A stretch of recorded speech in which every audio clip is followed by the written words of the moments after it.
Kinakabahan na nga ba itong si Simon Enciso at itong si Chris Ross dahil dito sa pag-emerge nitong si Kit Jimenez.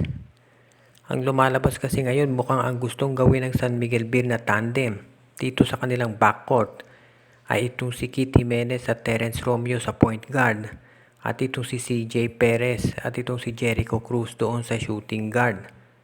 So baka ang mawalan dito ng pwesto itong si Chris Ross at si Simon Enciso. Itong si Chris Ross matagal nang napapabalitang matitrade dahil matanda na rin katulad ni Alex Cabagnot. At marami nagsasabi na ito ay injury prone kaya yan ang dahilan baka pakawalan na to habang meron pang trade value.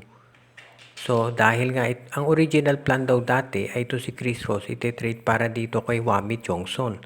Pero kung maging maganda ang performance nitong si Kit Jimenez, baka hindi na kinakailangan ng San Miguel Beer itong si Chongson at itong si Jimenez na lang ang gawin nila na ka-back up nitong si Terence Romeo na ang balita ngayon ay nasa magandang kondisyon na. Yan ang dahilan kung ba't siya binigyan ng bagong kontrata. Samantala ito namang si Simon Enciso, ano kaya mangyayari dito? Ang tanong ng mga insiders dahil hindi naman masyado rin consistent daw ang shooting nito. So kumbaga baka namimili na ang San Miguel Beer dito kay Enciso at dito kay Kit Jimenez kung sino magiging primary backup ditong si Terence Romeo sa point guard. Kung itong si Chris Ross ay mate-trade, tatlong magiging point guard ng SMB. Si Romeo, si Jimenez at si Enciso. Kaya ang abangan natin ngayon kung paano ang magiging adjustment ni Coach George Gallant unless itong si Enciso ay i-trade na rin. Of course, mas maganda siguro kung tatlo point guard ng San Miguel. So, kung ma-injure na isa, ay meron pa silang isang reserba. So, abangan natin kung ano magiging moves ng San Miguel Beer Management. Ngayon pa lamang ay maraming mga teams ang interesado na makakuha dito kay Ken Tuffin na dinraft nitong Phoenix Fuel Masters. Si Tuffin ay isang 6'4 na wingman at ang balita dito ay para daw Marshall Lassiter o Matthew Wright yung shooting nito. At yan ang dahilan kung ba't marami nagkaka-interes. Marami din na nagsasabi na ito ay pwedeng ipalit ang Barangay Ginebra dito kay Jeremiah Gray kung sakasakaling siya ay hindi na maka-fully recover dito sa kanyang mga ACL, MCL at PCL injuries. Samantala ito naman si Ken Tuffin, since nasa isa siyang independent team, hindi yan kaagad-agad na makukuha nitong Barangay Ginebra unless maganda i-offer nila. Sa ngayon kasi ang Ginebra daw ay nagandang i-offer itong sila Bon Pesumal, si Sidney Onbubere at yung iba pa nilang mga players kapalit ito si Ken Tuffin at magsasama din daw ng mga future first round picks. Hanggang sa ngayon ito ay masasabi natin na kumbagay exploratory talks pa lamang. Dahil syempre si Coach Timcon at si team manager at SMC Governor at Francis Chua ay busy sa Gilas, Pilipinas. Pero tandaan natin itong Barangay Ginebra anytime ay handa niyang gumalaw lalo na ngayon. Meron silang Maverick Ahanmisi, si Gerontin tinitignan din nila kung pwedeng makuha at baka ito si Ken Tuffin pa idadagdag. So kumbaga naghahanda na talaga Barangay Ginebra para sa future ng kanilang koponan dahil gusto nilang masiguro na syempre lagi silang magiging competitive. Dahil tandaan ninyo, bago dumating si Coach Tim Cone, 8 taong hindi nakapag-kampiyon itong Barangay Ginebra. Kaya understandable naman kung ba't gusto nila na maging competitive ngayon. At ang pagkakaroon ng isang Ken Tuffin ay malaking bagay para dito sa Barangay Ginebra. Pero syempre yung ibang teams ay interesado ding makuha ang pick na ito at nasa Phoenix na yan kung tatanggapin o ititrade nila ang nasabing player. Okay, binago po yung trade nitong TNT Tropang Giga at yung Rain or Shine Elasto Painters. So ang mangyayari ngayon, itong si Henry Galinato, yung 15th pick dito sa nakaraang PBA draft, at si Jewel Ponferrada ang mapupunta dito sa TNT. Samantalang ang Rain or Shine naman, makukuha yung future first round pick ng TNT at si Dave Marcelo. Hindi pa sinabi kung anong year yung first round pick na makukuha nitong Rain or Shine Elasto Painters. Kung inyong magugunita ang original na agreement dyan, Henry Galinato for a first round pick ng TNT. Pero dinagdag itong si Ponferrada at si Dave Marcelo.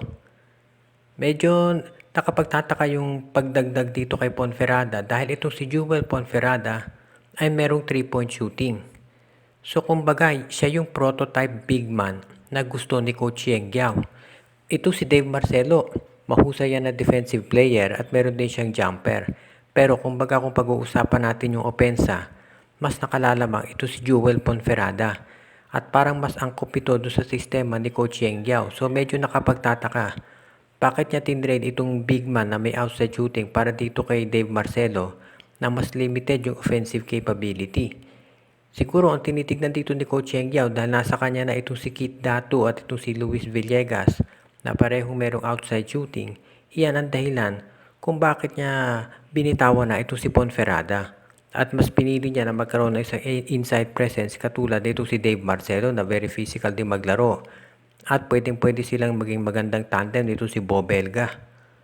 So tignan na lang natin kung ano mangyayari dito at okay rin naman sa Reynolds yan, nakakuha sila ng first round pick. Samantala TNT, nagkaroon sila ng isa pang big man. Dalawa na ngayon, ito si Galinato at si Ponferrada.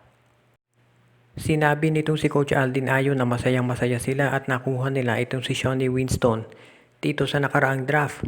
Kung inyong magugunita dun sa mga mock draft na nangyari, itong si Winston ay usually number 1 or number 2 pick pero bumagsak hanggang number 9 at sinuwerte naman ang Converge Fiber Excess na siya ang nakuha.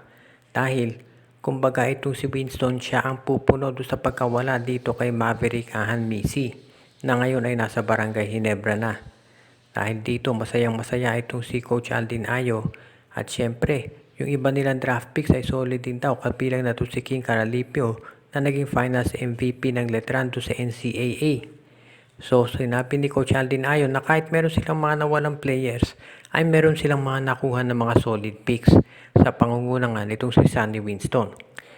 Itong si Sonny Winston masasabi natin na isa to sa mga players na mataas talaga ang expectations hindi lang ng Converge, kung hindi maski na ng mga PBA fans.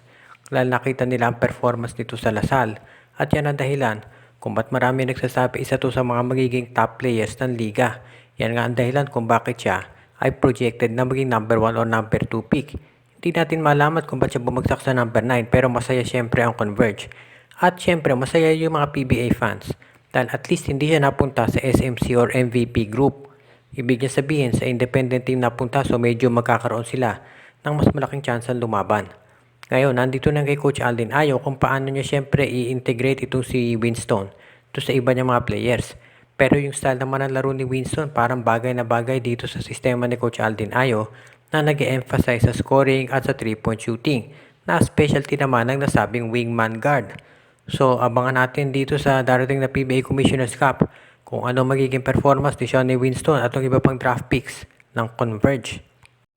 Shout out kay Edia Garcia, Jaman Andes family, kay Nigel, Charlotte, Mike at Jevon Soriano at Alexa Victorino, Renato, Marcia, Renren, Junjun, Linlin at Enday Dineros, Romana Tred Steven Agustin, Admond de Guzman, Joshua Giray, Espejo at Rosales family, kay Enrico at Presi Angsioco, Toto Mamon, Rosemary Ginelo, Margo at Gabriel Lugteyang, RG Bueno at Dalina family, Chocoy San Pedro, kay Myron Almosa at Valiente family, John Mark Cantos, Rico Olarte, Donel Santiago, Ronald Berbosidad, Jason Mendoza, kay Edwin Carmona Jr., Dexter Domer, Katsakino Dukusing, kay Edwin Carmona Jr., Judy, Edwina, Shaina, Carl, Jaira at Jonah Villarosa, Brian Andres, Ireneo Sarangsang, Joseph Pineda, Oji, Len Gio at Gia Santillana at Tagle family, Brian Andres, Carlito Bolima, Junicio Mercado, Jordan at John Redding Balanta at Sid Maria, Jonel Alagon, Celino Valles family, at kay Michael D. at sa iba pa nating mga tagapakinig katulad ni JJ Boom.